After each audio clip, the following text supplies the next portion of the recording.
प्यारे बच्चों, नमस्कार। स्वागत है आपका आपके ही अपने YouTube चैनल संस्कृतानुराग पर। बच्चों, आज मैं NCERT द्वारा संचालित 9वीं कक्षा की संस्कृत की पाठ्य पुस्तक शेमुषी प्रथमो भागः के 12 पाठः वांग मनः प्राण स्वरूपम के प्रश्नोत्तर कार्य को लिखित रूप में प्रस्तुत करने जा रहा हूँ।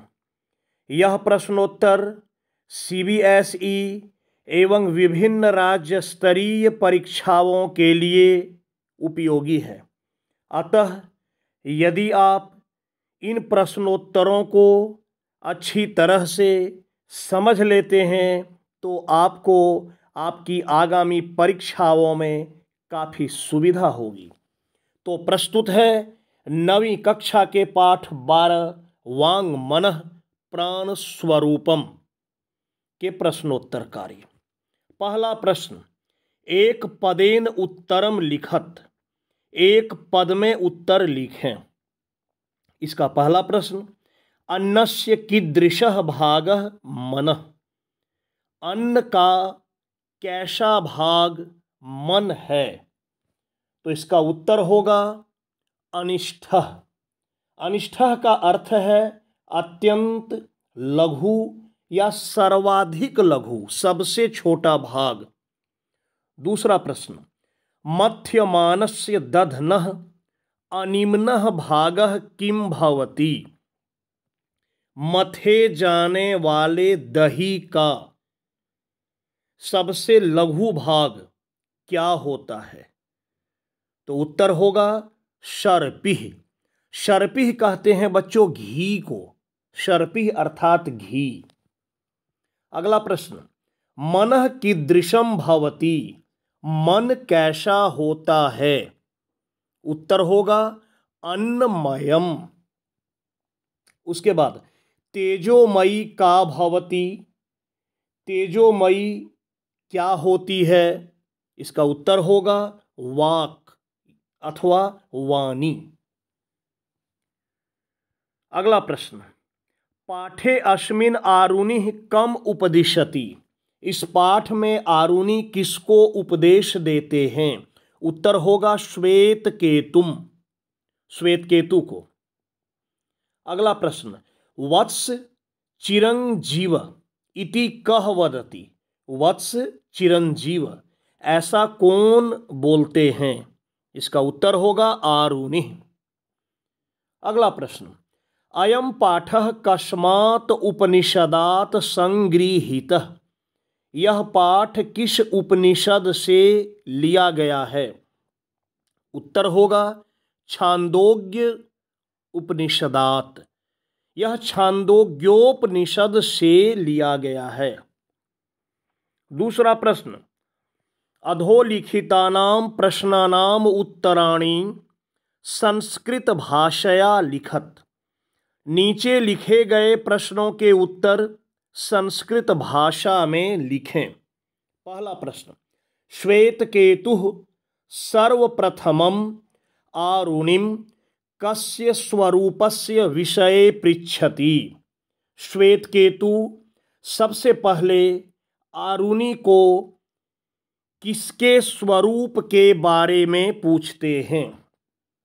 इसका उत्तर होगा श्वेतकेतुः सर्वप्रथमम् आरुणिं मनसः स्वरूपस्य विषये पृच्छति। आरुणि सर्वप्रथम, श्वेतकेतु सर्वप्रथम आरुणि को मन के स्वरूप के बारे में पूछते हैं। यहाँ श्वेतकेतु सबसे पहले आरुणि से मन के स्वरूप के बारे में पूछते हैं। अगला प्रश्न, आरुणिः प्राण स्वरूपम कथम निरूपयति, आरुणि प्राण के स्वरूप का निरूपण कैसे करते हैं? उत्तर होगा आरुणिः प्राण स्वरूपम निरूपयति पीयमानानाम अपाम यो अनिम्ना स ऊर्ध्वः समुदिशति तन्मनः भवति।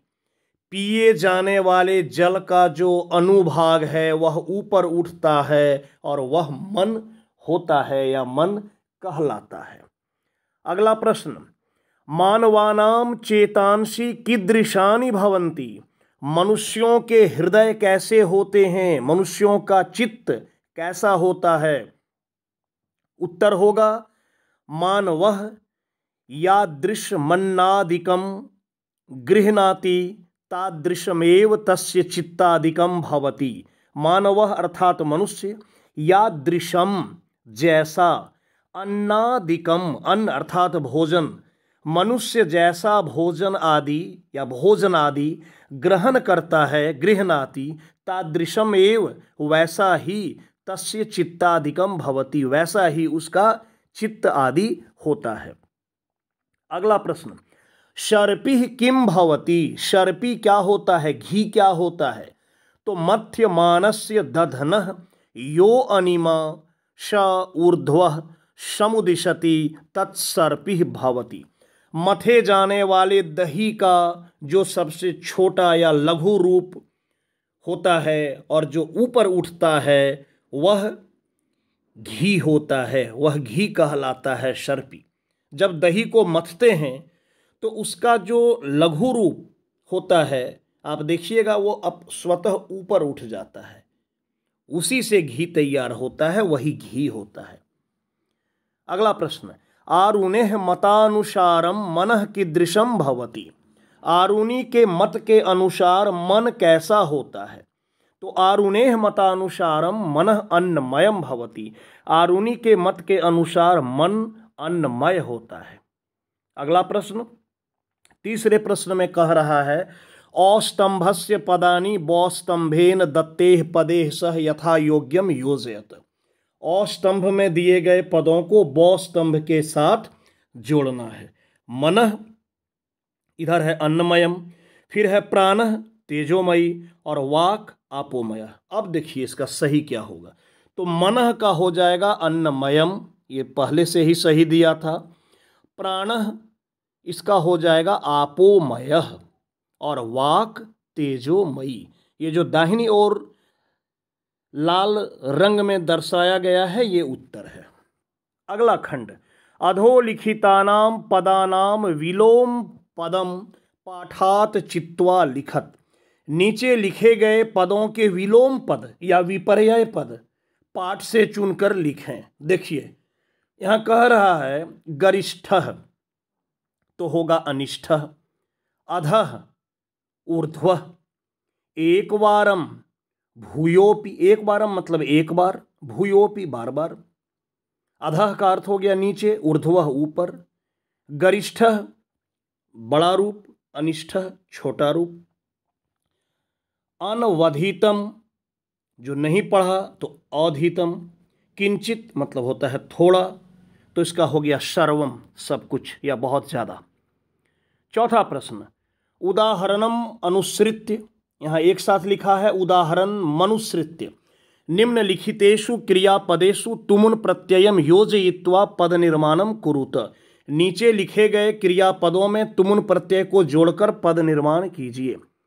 प्रच्छ जोड़ तुमुन प्रष्टुम, श्रु जोड़ तुमुन श्रोतुम, वंद जोड़ तुमुन वंदितुम, पठ जोड़ तुमुन पठितुम, क्रि जोड़ तुमुन कर्तुम, वि जोड़ ज्ञा जोड़ तुमुन विज्ञातुम, वि जोड़ आ जोड़ ख्या जोड़ तुमुन व्याख्यातुम।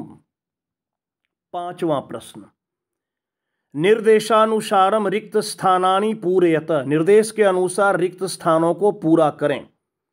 अहम किंचित प्रष्टुम, यहां दिया है कोष्ठक में इच्छ लट लकारे तो होगा इच्छामि।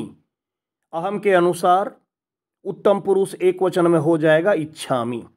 उसके बाद मनः अन्नमयम, भू लट लकार में तो भवती।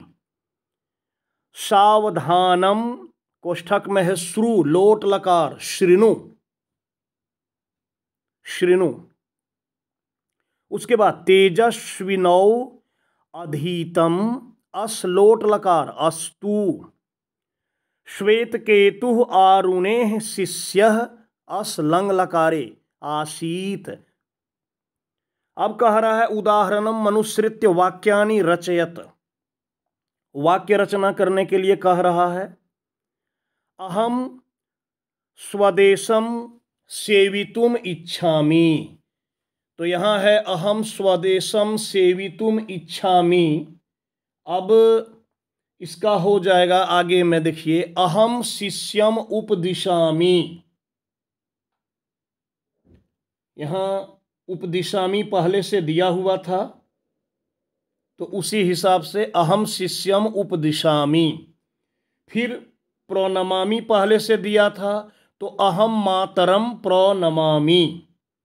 उसके बाद आज्ञापयामि दिया हुआ था, तो अहम सेवकम आज्ञापयामि, मैं सेवक को, नौकर को आज्ञा देता हूँ। अहम मातरम प्रणमामि हो गया, मैं माता जी को प्रणाम करता हूँ। और अहम शिष्यम उपदिशामि का हो गया, मैं शिष्य को उपदेश देता हूँ। उसके बाद अहम पितरम पृच्छामि, मैं पिताजी को पूछता हूँ। और फिर अहम आत्मनः स्वरूपम अवगच्छामि, मैं आत्मा के स्वरूप के बारे में जानता हूँ। छठा प्रश्न, इसमें कह रहा है संधिम कुरुत, संधि करना है। अशीतस्य जोड़ अन्नस्य, तो हो गया अशीतस्यान्नस्य। उसके बाद इति जोड़ अपि जोड़ अवधारयताम, तो हो गया इत्यप्यवधारयताम। यन संधि इति जोड़ आदि इत्यादि, तो इति जोड़ अपि, इत्यपि और फिर अवधारयताम, तो इत्यप्यवधारयताम। का जोड़ इयम केयम, नव जोड़ अधितम नावधीतम और भवती जोड़ इति भवतीति, ई जोड़ ई मिलके ई हो गया दीर्घई। अब कह रहा है स्थूल पदान्यधिकृत्य प्रश्न निर्माणम कुरुत, स्थूल पद को आधार मानकर प्रश्न निर्माण करना है।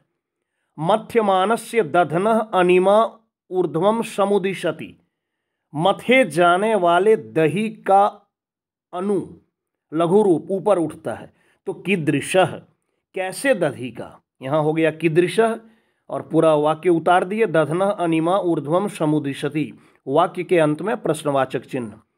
फिर है भवता घृतोत्पत्ति रहस्यम व्याख्यातम, तो भवता आपके द्वारा, प्रश्न में हो गया केन, घृतोत्पत्ति रहस्यम व्याख्यातम। उसके बाद आरुणिम उपगम्य श्वेतकेतु अभिवादयति, आरुणि के पास जाकर श्वेतकेतु अभिवादन करता है, प्रणाम करता है। आरुणिम उपगम्य कह अभिवादयति और प्रश्नवाचक चिन्ह। फिर है श्वेतकेतु वाग विषये पृच्छति, तो श्वेतकेतु कस्मिन् विषये पृच्छति। सातवां प्रश्न, पाठस्य सारांशम पंचवाक्ये लिखत, पाठ का सारांश 5 वाक्य में लिखना है। इस पाठ में जो मुख्य बातें बताई गई है 5 वाक्य में लिखना है। देखिए, अस्मिन् पाठे आरुणिः श्वेतकेतुम विज्ञापयति यत्, इस पाठ में आरुणि श्वेतकेतु को बताते हैं कि अशीतस्य अन्नस्य अनिष्ठः भागः मनः भवति, मनः अन्नमयं भवति, प्राणः आपोमयः भवति, वाक् या वाणी तेजोमयी भवति, मनुष्यः यादृशम् अन्नादिकं खादति तादृशम एव तस्य चित्तादिकम भवति। तो ये था इस पाठ का सारांश। और इस प्रकार से प्यारे बच्चों, मैंने आपकी कक्षा का यह 12वां एवं अंतिम पाठ का प्रश्नोत्तर कार्य आपकी सुविधा के लिए लिखित रूप में प्रस्तुत करने का कार्य किया। तो प्यारे छात्रों, अगर आपको आज का मेरा यह वीडियो पसंद आया हो तो कृपया इसे आप लाइक, कमेंट एवं शेयर करके मुझे प्रोत्साहित करने का कार्य करें, ताकि आगे आपके लिए मैं और भी बेहतर एवं उपयोगी वीडियो बनाने का कार्य करता रहूं। साथ ही मेरे इस चैनल संस्कृतानुराग को यदि आप अब तक सब्सक्राइब नहीं किए हैं तो इसे आप अवश्य सब्सक्राइब कर लें एवं नोटिफिकेशन को भी ऑन कर लें, ताकि मेरे द्वारा इस चैनल पर अपलोड किए गए प्रत्येक वीडियो की सूचना लगातार आपको प्राप्त होता रहे। तो आज के लिए इतना ही। सबों को मेरी ओर से बहुत बहुत धन्यवाद।